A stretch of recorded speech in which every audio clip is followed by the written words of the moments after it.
Hi, and welcome to this episode of Cleartone Podcast. My name is David Rodriguez, and today's special guest is none other than Mr. Aaron Zeilinger, fantastic educator, uh, is nominated for Yamaha's 40 Under 40. Congratulations on that. And is the band director at Orange Lutheran High School in the city of Orange, California, as well as the director of Impulse Band and Bugle. Aaron, thank you for coming on. Thank you for having me, man. Great. So one of the first things, well, again, congratulations on the 40-40. Well deserved, my friend. Thank you. It was definitely floored me. I'm humbled that many people think so well of me. So Yeah, there's yeah, it's well deserved. Well, like somebody said, it's well deserved, well earned. So first question I wanted to ask you as we kind of go through this is, how did you get involved with music? What was your first experience like? so growing up, my even till today, my dad's been a traveling traditional jazz tuba player. I mean, when I was born, he was a salsa trumpet player, high note salsa trumpet player, and then switched to trad jazz, and then did that for basically my entire life. So I've been going to concerts and performances for as young as I can remember. Um, and at my elementary school, my first band class that I could do, we could start in fourth grade. So in fourth grade, I of course told my father I wanted to play a trumpet like he did, and started in trumpet in fourth grade at elementary school. Our school had an after-school program that was like the entire district, like showed up at one elementary school, and then we had a band director that did that. So my first playing experience was fourth grade in elementary at George B. Miller in La Palma, California. Okay, Yeah. great. So, and then you played trumpet fourth grade all the way up. And what was that experience like? What was, um, being influenced by your dad? Did you, I guess, what was your excitement level for band later on in your formative years, junior high, high school? Band was what I did. There was nothing else in my head. Like I played sports. I'm a lifelong asthmatic, so sports were always a hard thing for me. I'm allergic to grass, so I couldn't really play football or soccer. So I played baseball. I played hockey, but those weren't my things. I was always a band nerd, 100%. From elementary school all the way through junior high school. Of course, I had my awkward junior high school years, but loved playing trumpet. Got to high school, I went to a couple jazz camps. Played lead in every single thing that I could. By the time I got to my senior year, my counselor had told me I collected more credits than I needed to graduate high school. So my senior year, all I had to do was two required classes, which was like the government slash econ split, math and English. So three classes.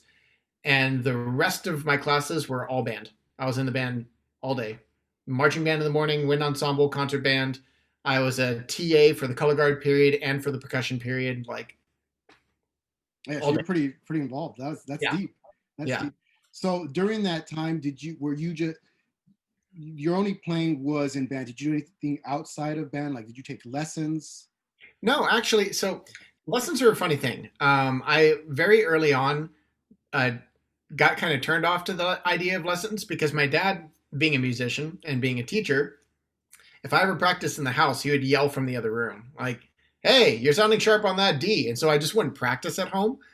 I would practice at school, like right before band class and right after band class. And then I didn't want to take lessons or anything like that because I got, I always had my dad in my ear anytime I was playing trumpet. Not mean, but just like correcting. And, when you're young, you don't want to hear from your parents.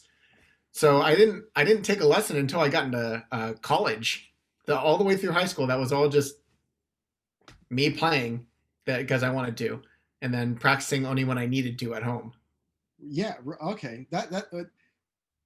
That's cool. You having a parent who's also a musician, has that benefit. But at the same time, you're talking about like when your dad was there saying, "Hey, that D, D sharp," or Yeah. "Hey, that whatever it is, whatever the note is, was always there, able to correct, not because telling you you're bad, but rather to help you."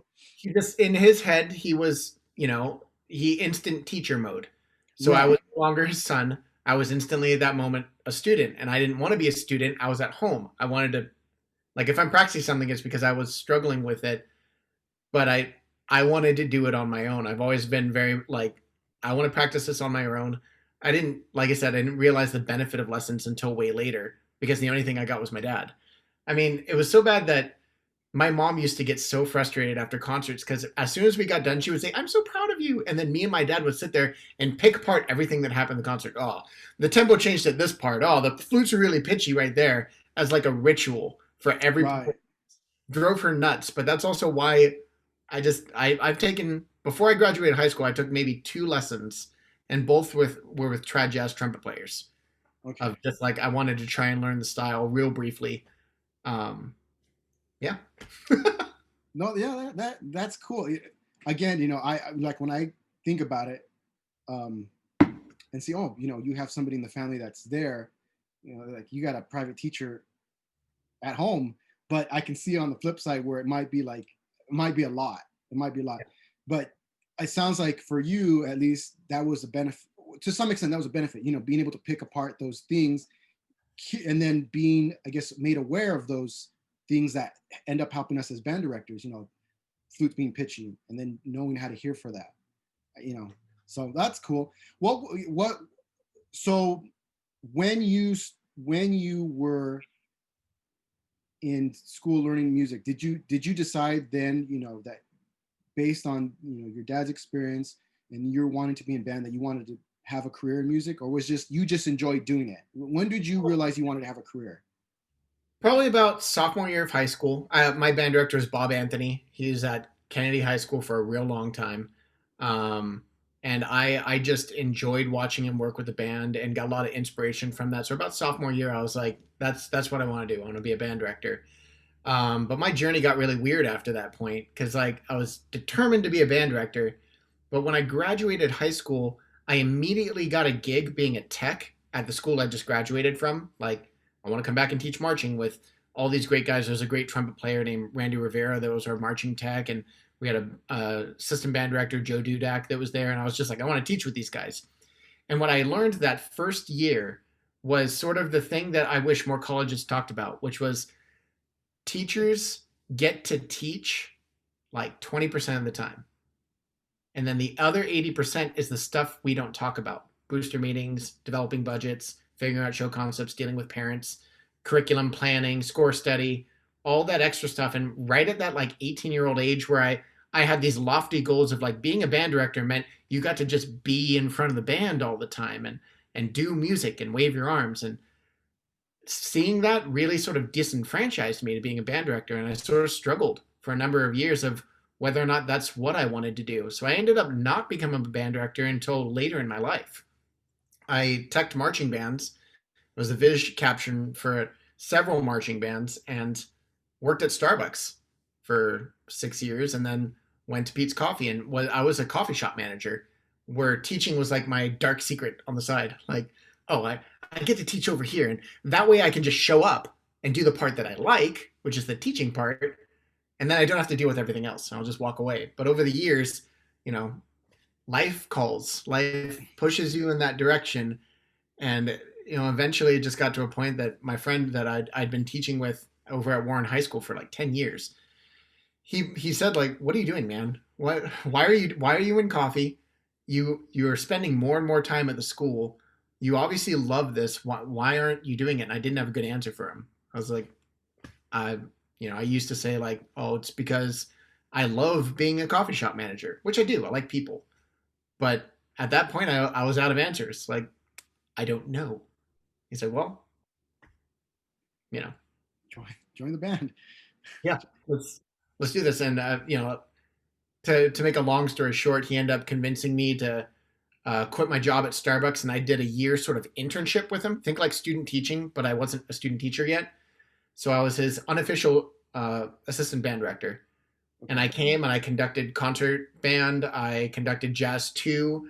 I was the advisor for the color guard, like to made sure they got to the competition, stuff like that. I attended board meetings. He said, "You spend 1 year with me full time, and at the end of that year, if you still want to be a band director, I'll keep employing you, and you can also go back and finish your degree." And the rest after that point is a weird stumbling of history and how I got through that entire mess. But if it wasn't for that moment, for that, hey, you come and do this. I'll kick you into the deep end, and if you're still wanting to do this, I'll support you. Like, yeah, That's a great mentor. yeah, it's Yeah, fantastic. that's a great mentor. So I think what you kind of said initially or early on is important. Like when we go to school, you're not talking about, well, how do you work with parents? How do you reason with them? How do you formulate a budget and all those things? And I think that's for a How lot do of people.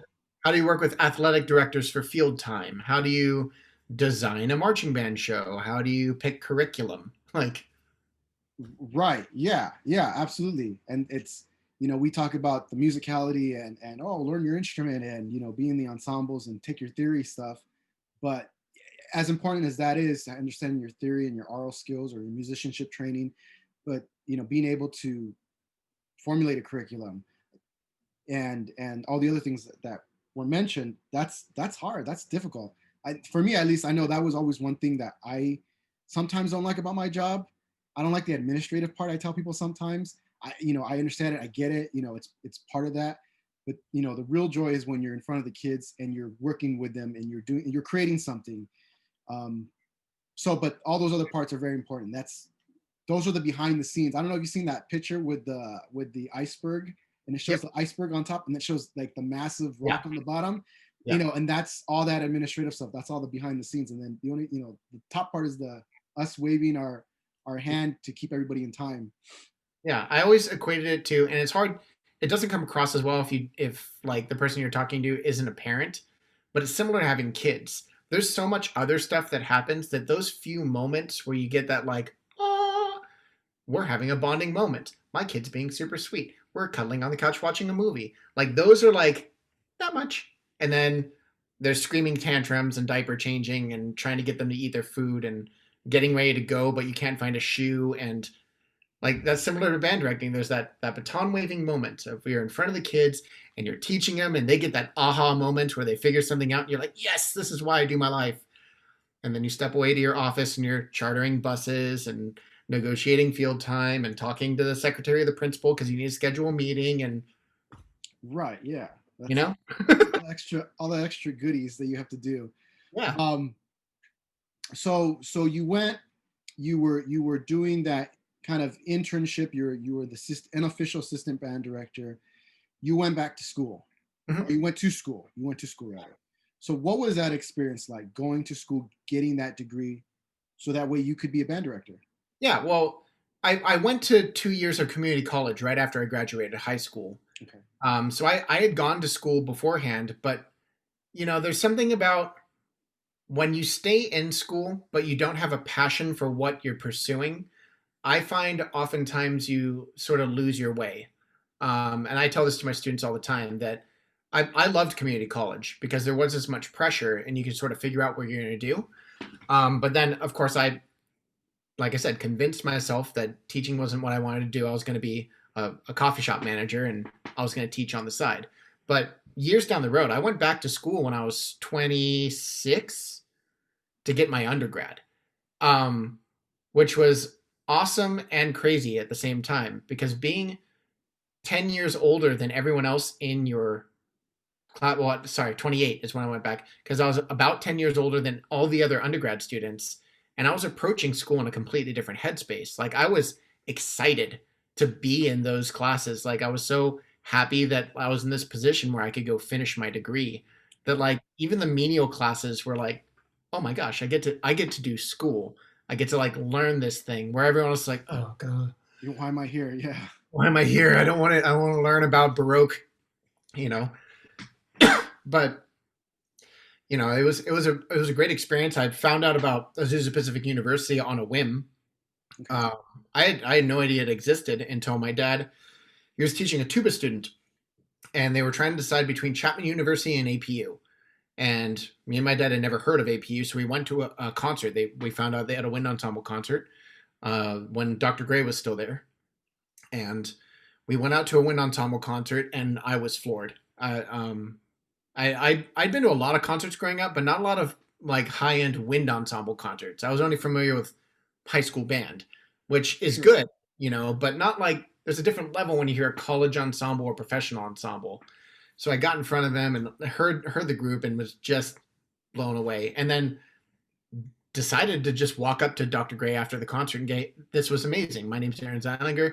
My dad, we're thinking about the tuba, blah, blah, blah. I was blown away by this. I wanted to know what it would take for me to audition here and get here. Like, what classes do I need?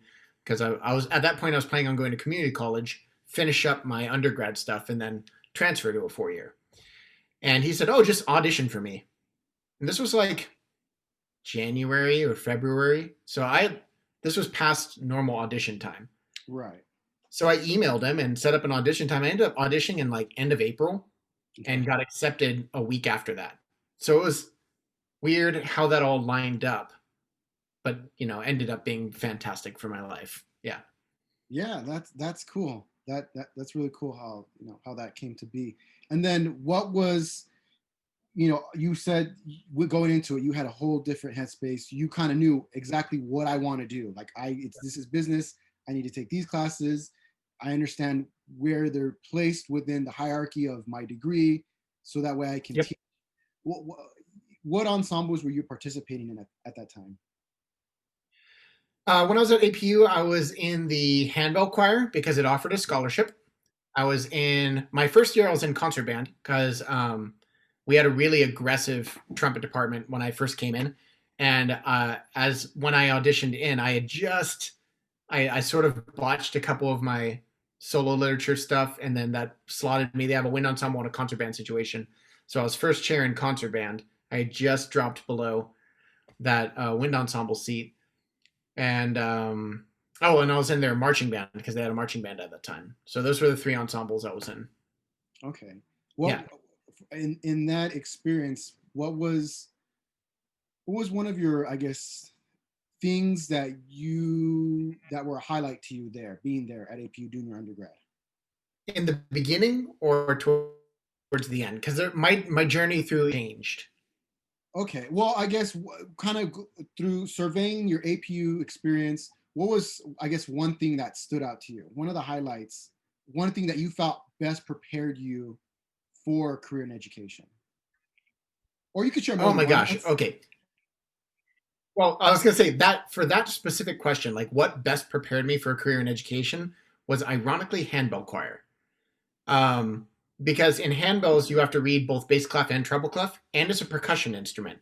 I had never played percussion, and I wasn't really that good at reading bass clef because I'd only played trumpet my entire life. So I went into the ensemble and found out that there's treble and bass clef. And I looked at the director and I said, I only want to play bass clef. And they're like, why? And I said, because it forces me to read bass clef all the time. So in my 4 years, I was in handbell choir every single year playing bass clef, um, a percussion instrument. So I was having to navigate split parts, runs that went side by side through the ensemble, and having to count that and feel how that was. Like I said, never did percussion, so I wasn't used to that. It's very different than when you're playing, your own part. Right. When you're feeling those lines pass, that was invaluable to me. It really helped me grow as an educator and as a musician, learn to conceptualize how to teach music in a completely unfamiliar medium, because I didn't really grow up in the church, so I didn't know what handbells was. Had no idea until I got there and I was looking at scholarships because I was paying for myself and just went, that offers a scholarship. Okay, I'm doing it. Like, that was the entire reason. Another thing that really helped me, but it wasn't really a class thing, is when I was in the marching band, they needed a drill writer, and so I volunteered to write drill for them, and that was an incredible opportunity because it gave me a glimpse of, like I said, that extra work that maybe weren't familiar with. The high schools I taught at and the high school I went to paid a drill writer to Okay. write the drill. For anyone watching, the drill's the formations a marching band makes. And I'd never written it myself. So I said, okay, I'll write it for free as long as you buy the drill writing program. And so they did. And I wrote the drill in real time because at APU, the marching band numbers aren't certain until you start school. So we would hit band camp and I would run into the wind ensemble room and count who was in the marching band and then run into the next room and furiously start writing drill. And then uh, um, Tom Phillips was the director of the marching band when they had it.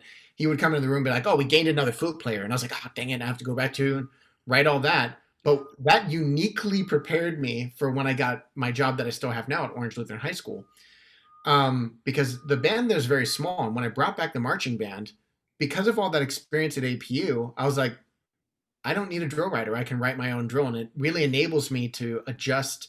Like, I've got a flute player that has a hard time taking large steps because she's shorter. I can go, okay, flute four is always going to be under this step size. Like, I get to custom make my show to best support the students, which I wouldn't have gathered if I didn't have that experience in college. Um, but the biggest highlight of my undergrad, two of them. One would be traveling to Armenia on a mission trip with handbell choir. That was I could do an entire hour on that.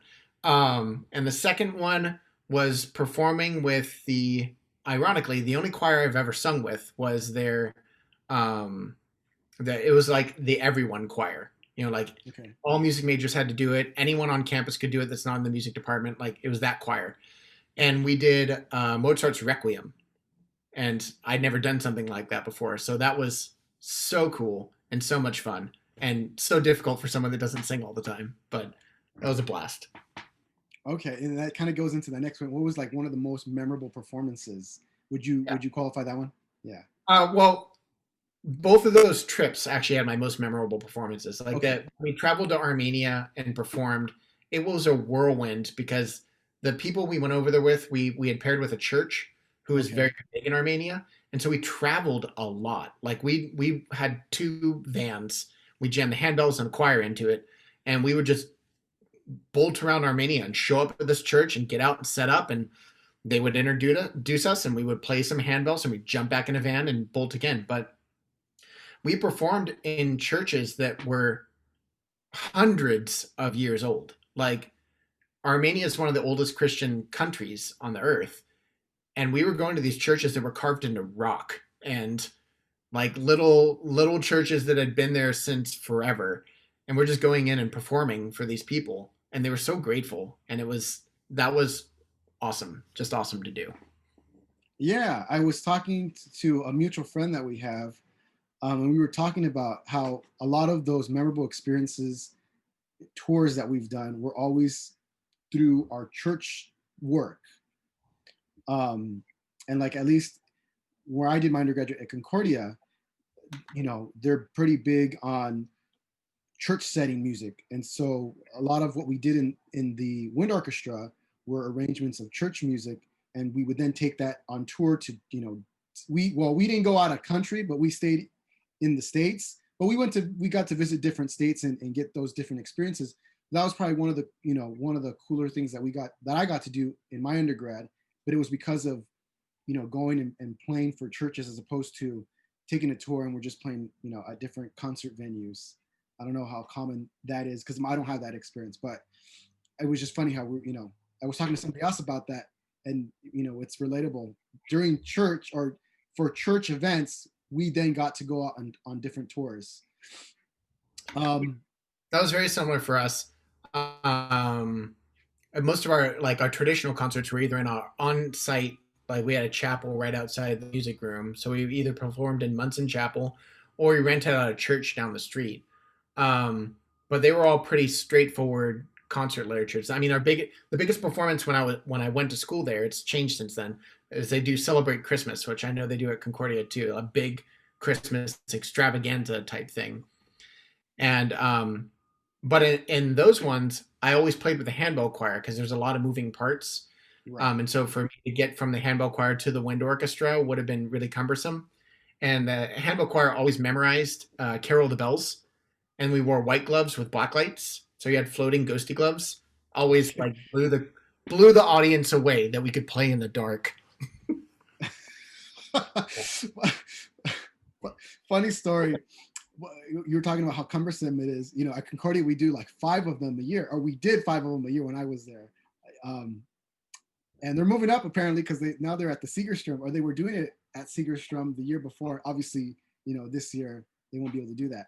But when I was there, talking about cumbersome, we had my freshman year, we would have everybody, handbells, choir. We didn't have an orchestra at the time, but it was just the wind ensemble or our wind orchestra. And we had one student. We had a couple of people that were part of the choir, and then after the choir would sing, they would then come down to the wind orchestra. And it was, I was programmed in a way where it wasn't too obvious or wasn't too awkward in between. Those moving parts weren't that awkward. I remember the first concert, uh, one kid would run across, and you've been to Concordia's, you've been to the CU Center, ran across the CU Center in the middle of the concert to get back into wind orchestra after singing in the choir. And then he did that throughout the entire concert, that first concert. Afterwards, they pulled him aside and said, "Yeah, don't do that anymore." But he sticking with one instrument. You were smart there to stick with handbells and not try to run across the church to get to the wind ensemble. Well, the thing about APU Celebrate Christmas is run by like the fabulous Michelle Jensen. Like, she used to do like Burbank's. She was a choir director at Burbank with their big show choir. So she was very used to like producing a show, and it was all at Lake Avenue Church up in Pasadena. There's this gigantic church that has this big back hall area that goes behind the auditorium, and she would plan out what ensembles came in when, where they're coming from. But she also required all of us to state what ensembles we were in, and then it was up to the ensembles to figure out whether or not people can make it between transitions, or if they didn't make it, whether or not they were out of a song or something like that. Right. So there was this big, intricate dance that happened that was all planned out beforehand, and she was very firm. If you didn't make it, you were not allowed to run across that stage. Anyone that came onto the stage, it was you came out, walked very formally, went to your spot. It was fully produced, and if you didn't make it and the curtains closed for whatever your entrance is, you are not to go out. Like, if you didn't make that entrance, you are not in that song. End of story. Yeah. There's some pretty wild ones of things that I won't share on the podcast, but no, yeah, we had some of those. So, but good on you for staying with the one group and not running across the stage to get to the other side. Yeah. So moving along, your first, you finished APU, you're looking for your first teaching job. Wow. Tell me about that. This is another one of those, the second I decided to go, we can, if spiritually speaking, God works in mysterious ways. The second I went to APU, everything else in my life sort of weirdly fell into place. I had graduated in May of 2014. And that month, Orange Lutheran High School posted the band director job. Which, once again, I didn't know about Orange Lutheran High School, really. I mean, I kind of did because my dad and my sister worked with them a little bit, but like I wasn't familiar with the high school. But the person that was in charge of the music department at that time was an old friend of my dad's. And so that guy messaged my dad and said, "Hey, would you be interested in applying for the job?" My dad said, "My son just graduated with his degree. He should apply for the job." And so I applied on a whim just out of my degree. Of course, I had all this previous teaching experience with the assistant band director position, but it's not official because I wasn't credentialed or, my job title was music coach. But, I got a good recommendation from them. I went through 3 interviews. It was long. My last interview, I even had to play my French horn literature, like my concert, the guy that was in charge at the time believed that anyone that is going to teach music has to be able to play music. So I was like, okay, I haven't played my solo literature in like 3 months. It's like, oh, just dust it off. So here I am, like cramming the Mozart horn concerto and Strauss's first movement of the third. Like, okay. And I went in and had to play French horn for a band director interview. Yeah, I think there's a lot there. I've seen on social media that there is a lot of debate over, that idea of playing your instrument in an interview. And I know some folks have talked about like, oh, if that's required of you, then don't even bother to take the interview. And some, it's a job, and if you need a job and you feel this is a good place, then you kind of roll with the punches there. So one thing I made the mistake of skipping over was you mentioned it was your French horn. Where'd you pick up the French horn? How did that happen? So I had mentioned when I got to APU that there was a very aggressive trumpet department at that time, and by aggressive I mean there was a lot of trumpet players, and as you know, as a trumpet player, sometimes trumpet players can have a lot of ego. So there was a lot of like everyone all the time like fighting, and I'm not that type of person. Like I'm here to play music. I don't want to duke it out. Like that's not what I'm about. So I was in concert band, and our director, Dr. Copes at the time, was like, "Hey, we're really low on French horns. Does anyone want to learn another instrument?" And I was like, "Me, absolutely." Just so I could honestly not be around the trumpets anymore. I just wanted to go learn French horn. Like I said, I only played French horn trumpet till that point. So this was a chance for me to learn another instrument, which I knew was going to help me as a band director. Right. I knew French horn was difficult, so I went, okay, this is going to be a good challenge. At that point, I'd been playing trumpet for like 18, 20 years. So I was ready for something else and switched to French horn. My teacher, Stephanie Stetson, was amazing. But yeah, picked up French horn in college and played. That's how I got into wind ensemble. I busted my butt, played French horn all the way through there. And honestly, picking up the French horn got me some of my coolest performance gigs, like not in college. So uh, because of Stephanie, she had a connection with the Los Angeles. Um, oh my gosh, what are they called? I'm blanking on the name. It's a community orchestra based in youth. Okay. They do a concert on the Walt Disney Concert Hall every year. They're run by this like lawyer guy. Um, I'm totally blanking on all the names, but they didn't have any French horns that year. So they reached out to Stephanie and she grabbed a bunch of us APU horn players. So I've been to the Disney Concert Hall. I've never played on the stage. So I got to play on the stage in this concert with this youth ensemble because I had learned French horn. And like, it's that's on itself has taken me into some places. I got my French horn right here in the room. So Oh, very cool. yeah. Very cool. I have a dirty secret too. I too have a French horn, but I not the same story as to how I picked that one up. But I think, and you mentioned something else because of your studying French horn at APU, that opportunity to then play and do a gig out in LA, Walt Disney Center, or Walt Disney Hall. I think for me at least that was my motivation.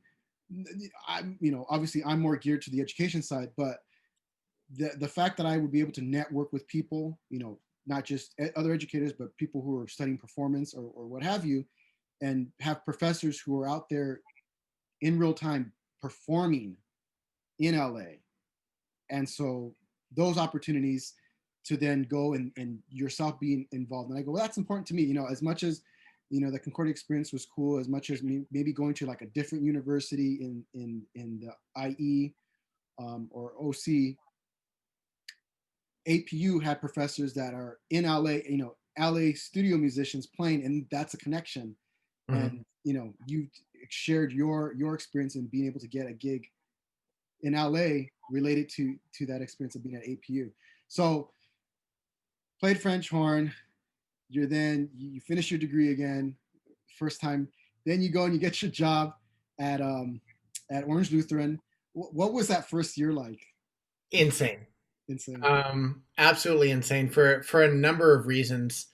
To anyone that wants to be a band director or a teacher, honestly, teaching in general, that first year, no matter who you are, you got to know you're going to fail. Like, it's just going to, and by fail, I mean, like, it will not go how you think it will or how you planned when you were getting your degree. Like, you're working on your undergrad, you have all these lofty, you've learned about Piaget and Vygotsky's zones of proximal development and all these crazy educational concepts. You're like, oh, I'm going to go out there and I'm going to put these things wherever I go. And you show up and put on your big boy pants, and then kids are kids. Like, it's gonna go sideways. And so that first year at Orange Lutheran, I had taken over on a really bad transition. The previous director left on really bad terms with the administration. The parents loved that director, so they automatically were set up to kind of hate me because I'm not that director. I Sure. had at that point the marching band was the thing when I took it over, but I got hired in July, and I didn't get to see the kids until August. So especially Southern California, competitive marching band. When I was teaching at Warren, we'd start planning for the next year's show in January, sometimes December. We get done with champs in November, and we're already talking about the next year. So I knew coming into this, like if I didn't have that lead time, taking over a program that is already sort of stacked against me, this isn't going to work. And so I told the admin, I was like, we need to not do marching band this year, or else this isn't going to go well. Because no matter what, I am not the previous person. So if we attach what they hold to be the thing that drives the program, and I'm already so behind the ball in planning like a show and knowing my staff and knowing the kids and everything, this is going to be just a mess. And so they said, okay, don't do marching band this year. And I came in and took over the program, and it was crazy. I mean, the previous director was so different than me already. So anytime there's a change of directors, there's always going to be a change of attitudes. I'm just a very different person, and came in, but I took a lot of what undergrad teachers say to heart, which is that first year, unless it's toxic, try not to rock the boat, right? Try and survive your first year. But the problem is I got handed a program that already had problems. So there was definitely some things I had to change.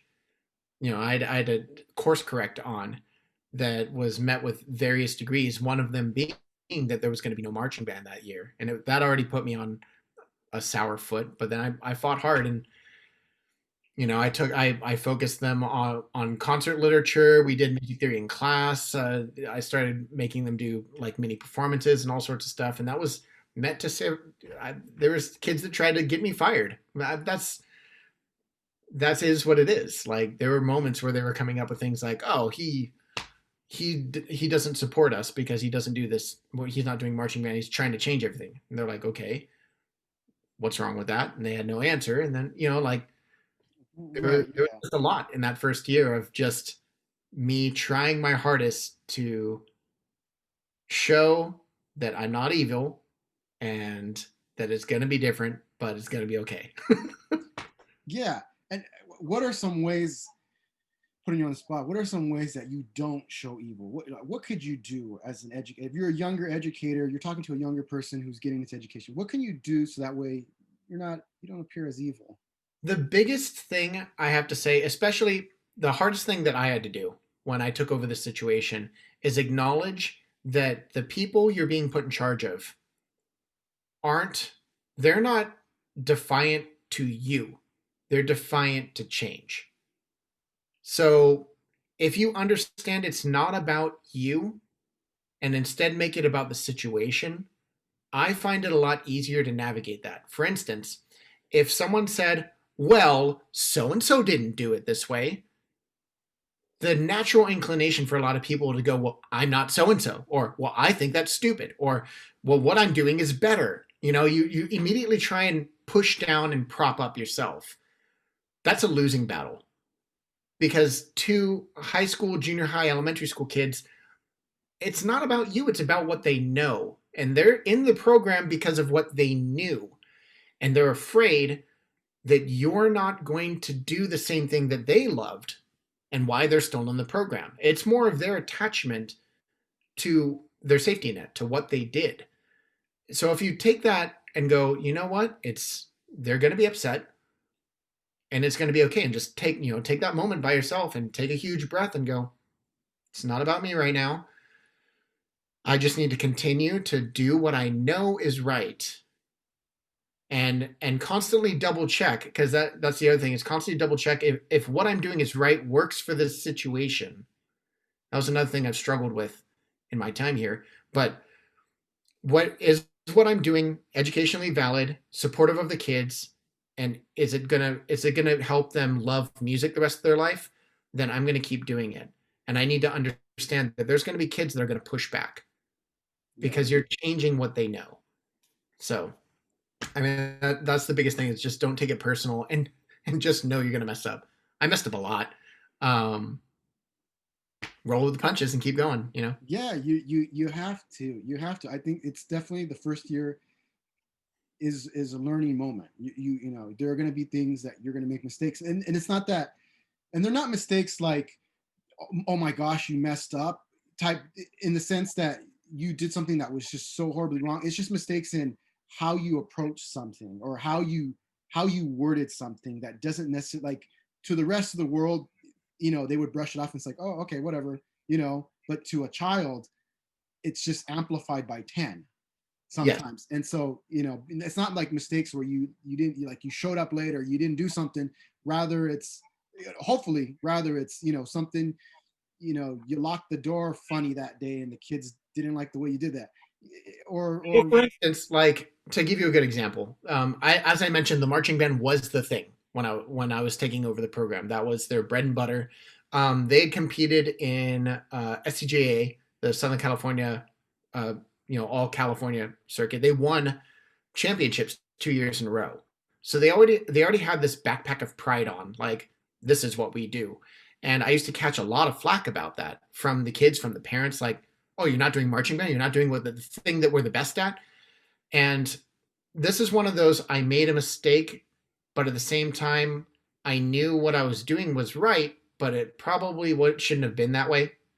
For instance, I got so tired of hearing uh, how I don't know how good they were, or how I don't know how good the marching band was. Like I let that get to me. I internalized that.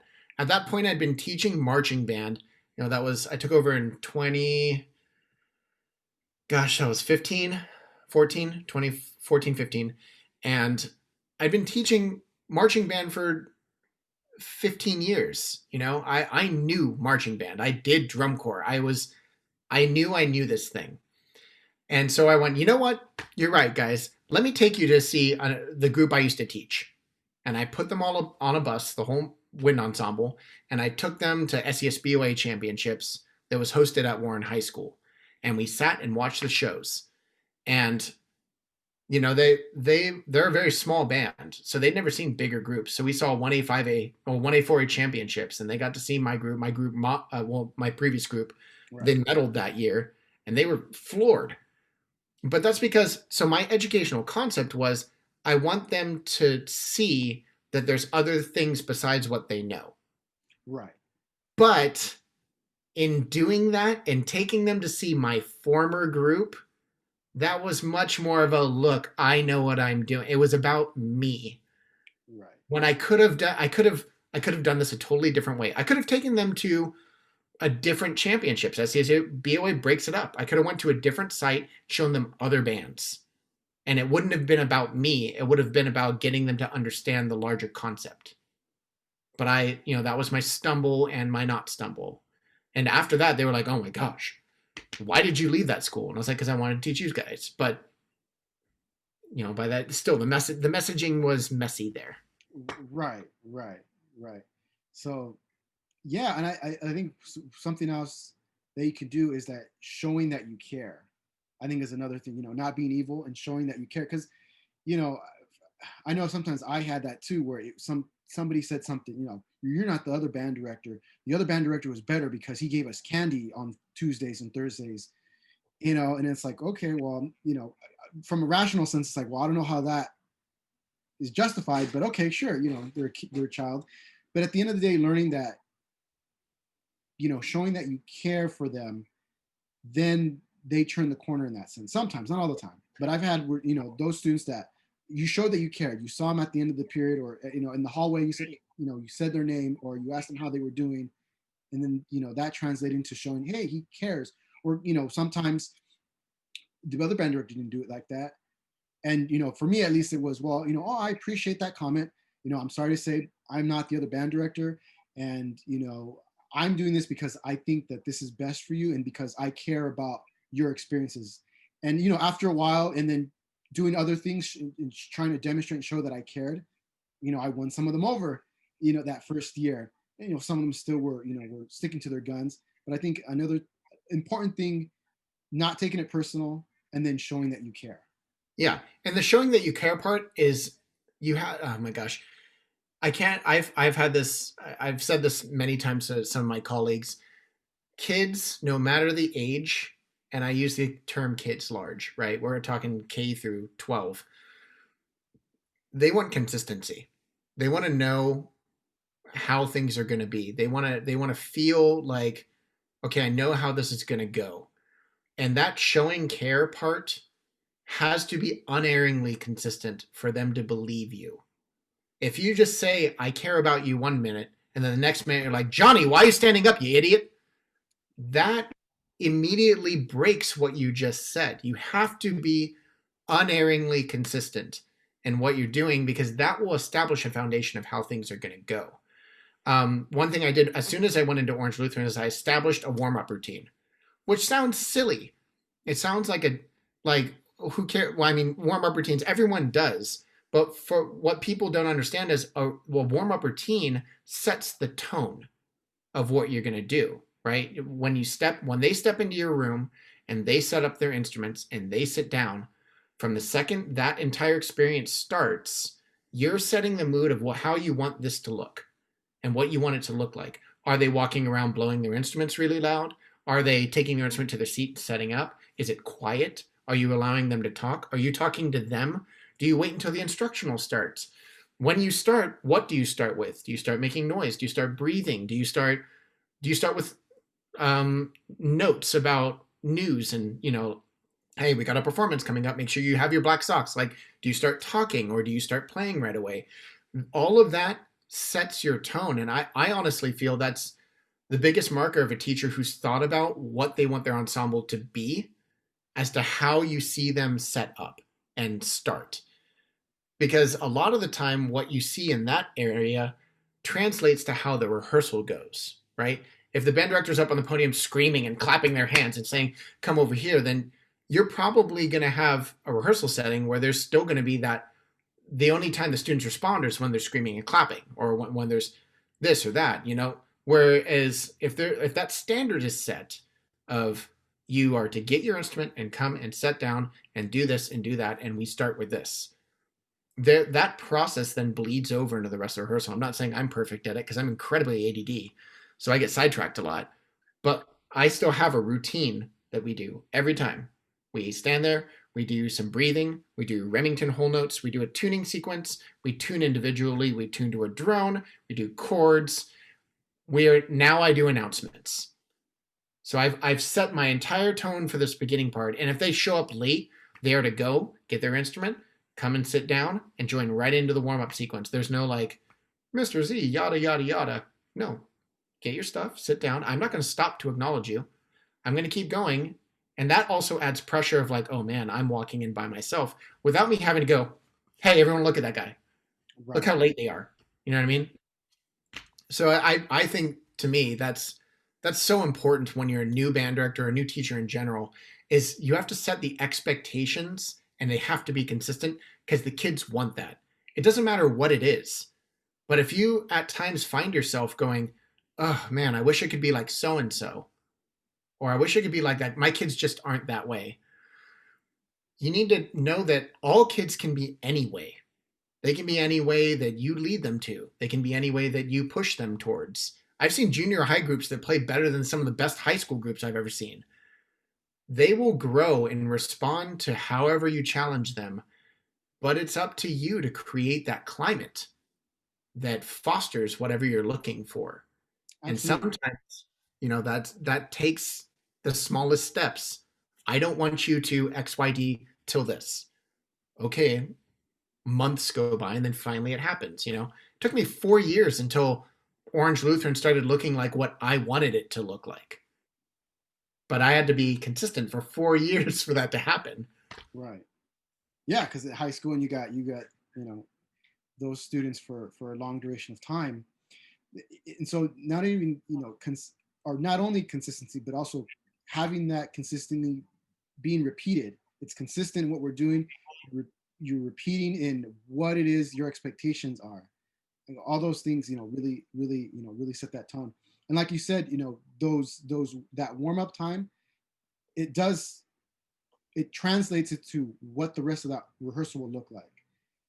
and you see some that are, really well organized, and you see the rehearsal and it's really well organized. Everybody knows what to do, when to do it, when to put, what to pull out, when to pull it out. There's no walking around to go wash their mouthpiece or to go, spit in the trash can. And then you see some others where the warm up is, kind of chaotic, and the rest of the rehearsal is also chaotic. because that's the environment you create, right? You can say that about classroom teachers. There's some math classes you walk into or science classes where it's, like sit down, open up your book. Why are you doing this right now?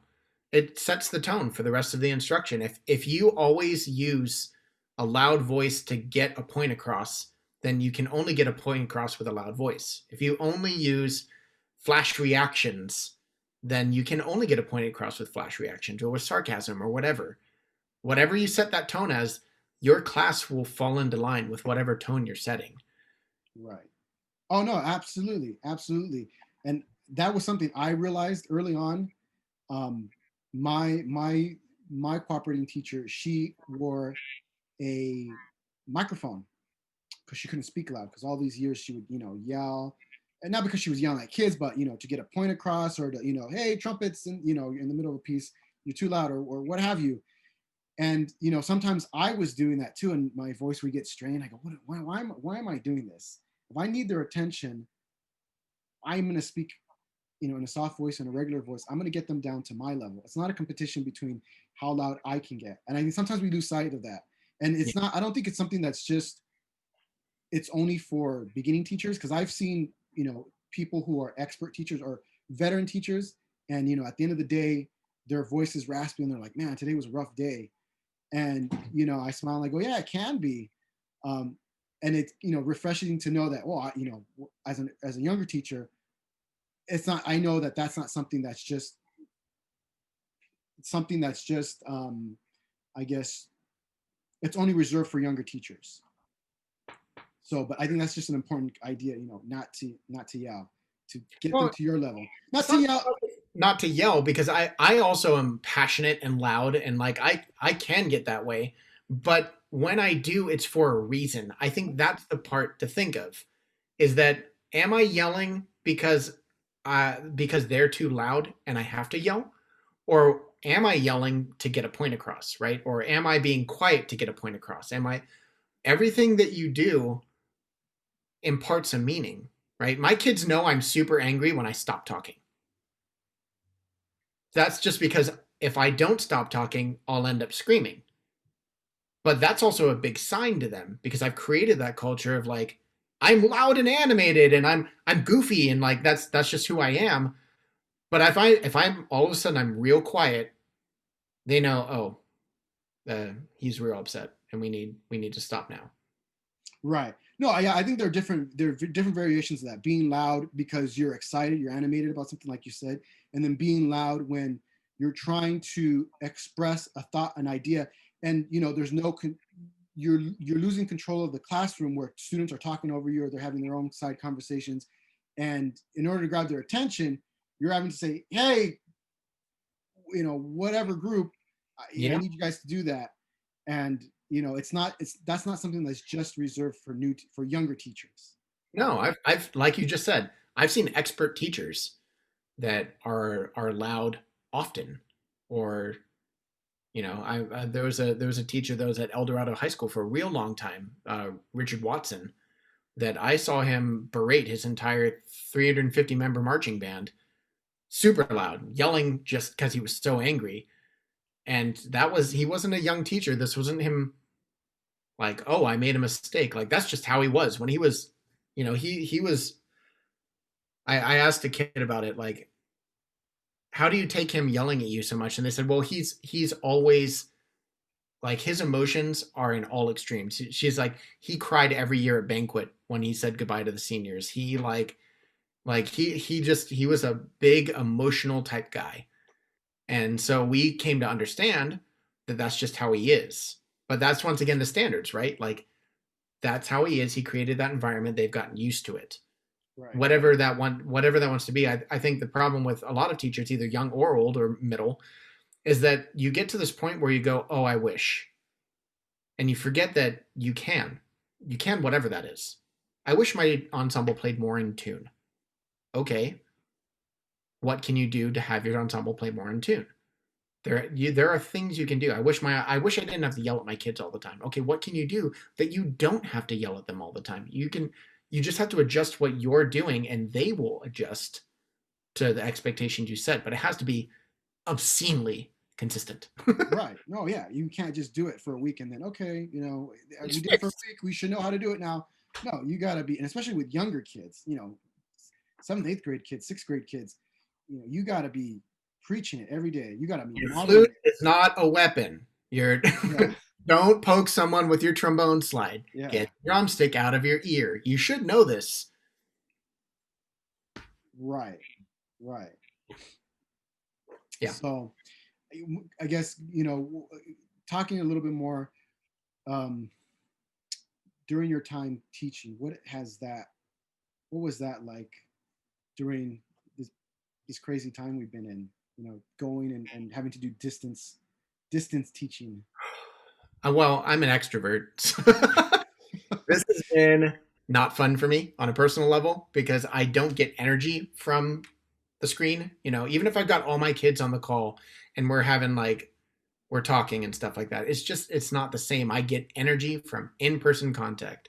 So it's been very, very difficult. And then the other thing is it's hard to keep kids motivated when they're playing just by themselves, right? Right. I've I pivoted at the beginning of the school year, knowing we weren't going to be able to play in person until whenever.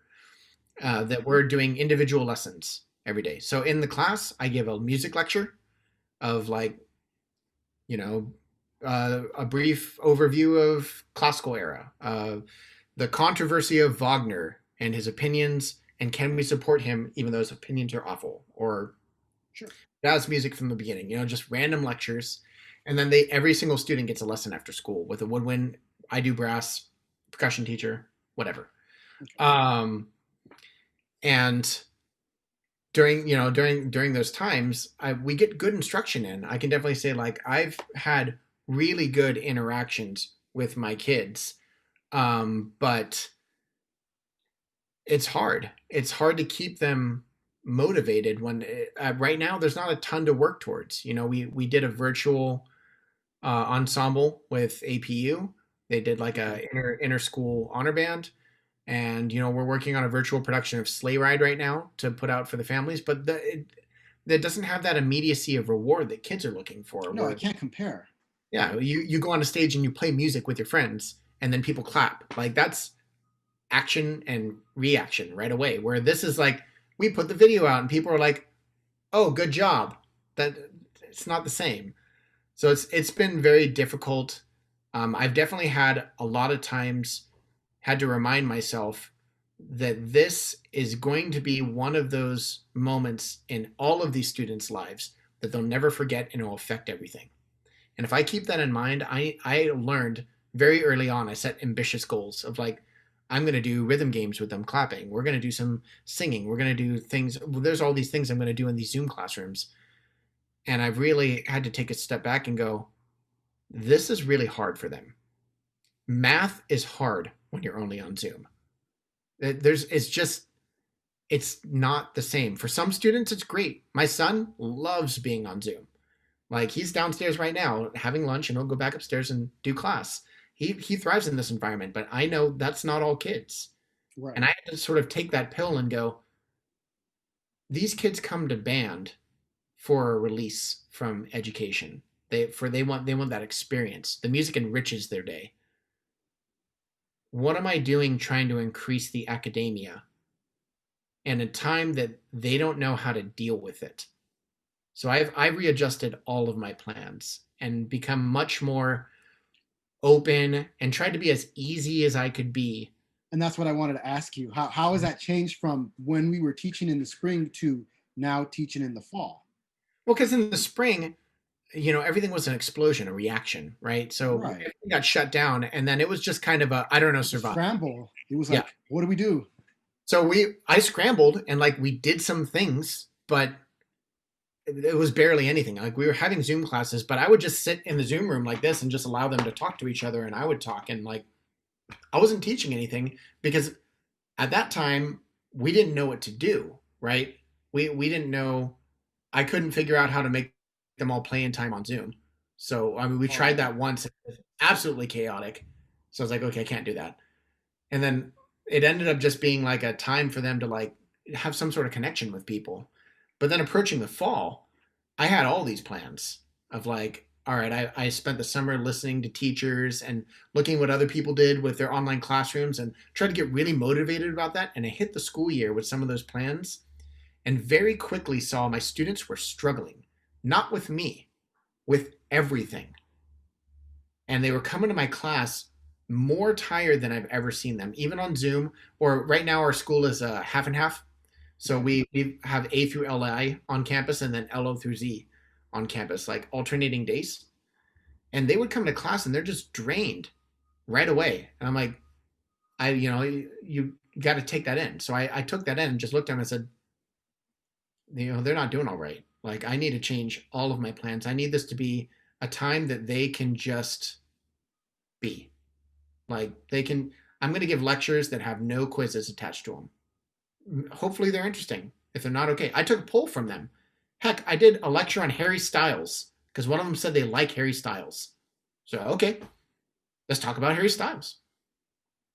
Another person said, I've always wanted to know about Japanese jazz. And I said, like jazz in Japan? They said, sure.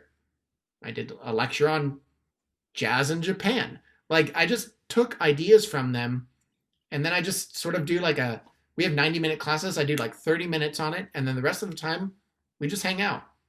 You know, we play Among Us, or like we're just in the class. I let them finish their homework. I just turned it into, you know what? This is a time for us just to be.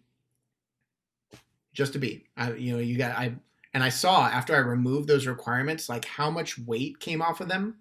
I normally give a playing test at the end of the first semester. I announced last week that I was going to remove the playing test, and the relief on these kids' faces. All they're doing is playing scales. It's not a hard playing test, but it was. I think it was just that's one more thing they didn't have to stress out about. And I was like, okay, like and not all departments are the same. I've seen some of these high schools are doing some fantastic things. Some people are still doing, like, I think Orange High School did like a dance block. I mean, Miss Sears over there like has been keeping them physically. Whatever your kids are wanting, just do it. Just do whatever it is. If they're like, man, we've always wanted to play buckets. Okay, play buckets.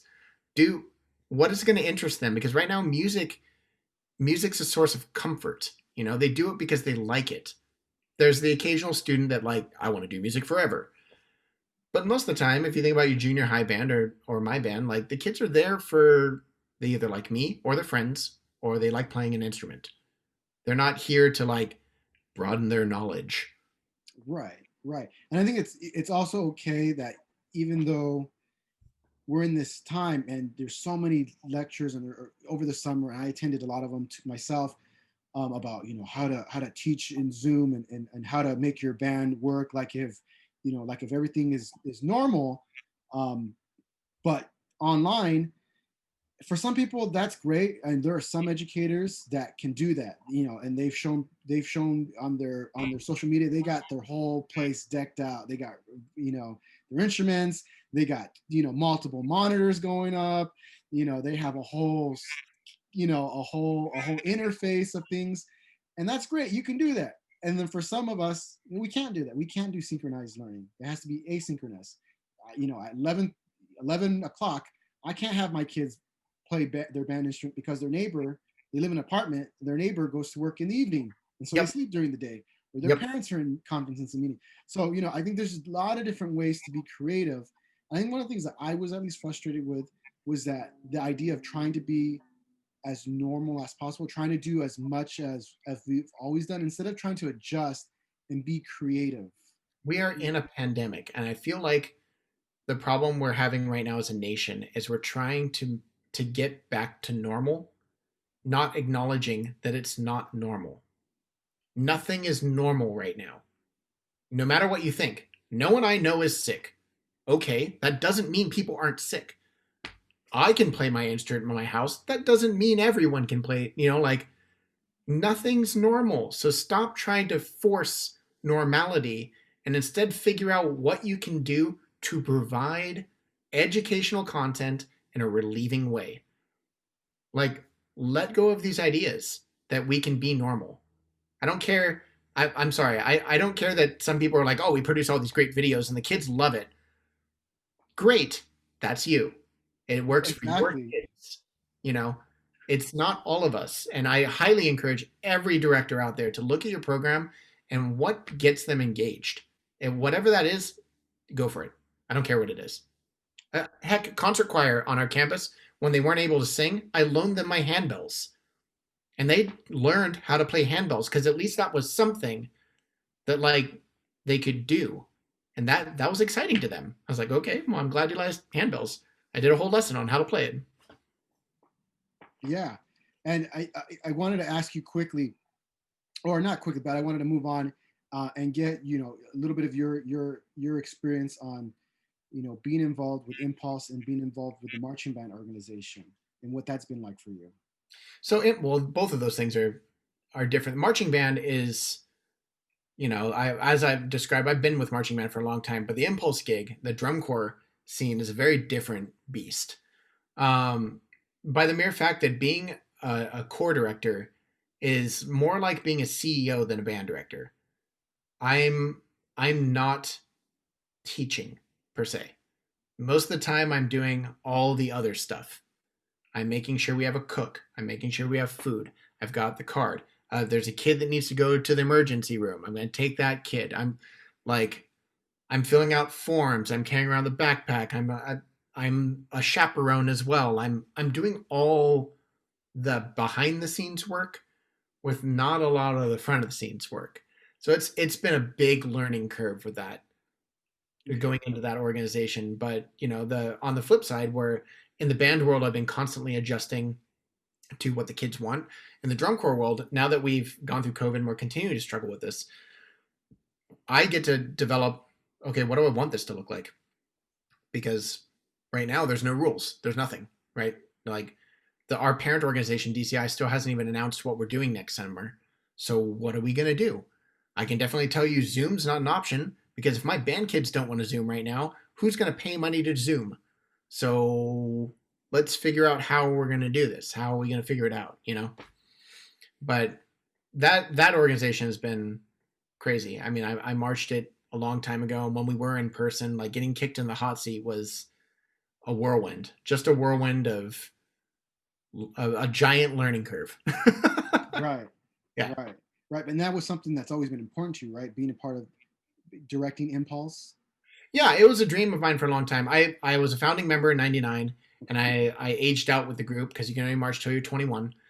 So I aged out in 2003, and it had always been a dream of mine to come back and to like give back to the organization I felt really attached to. But fates aligned, and I got to take over in a very trying time. There were life seems to keep handing me situations that I have to sort of pick up and I don't want to say repair, but reinvigorate, Okay. change direction. It's fair. Yeah, and that was definitely a challenge for me.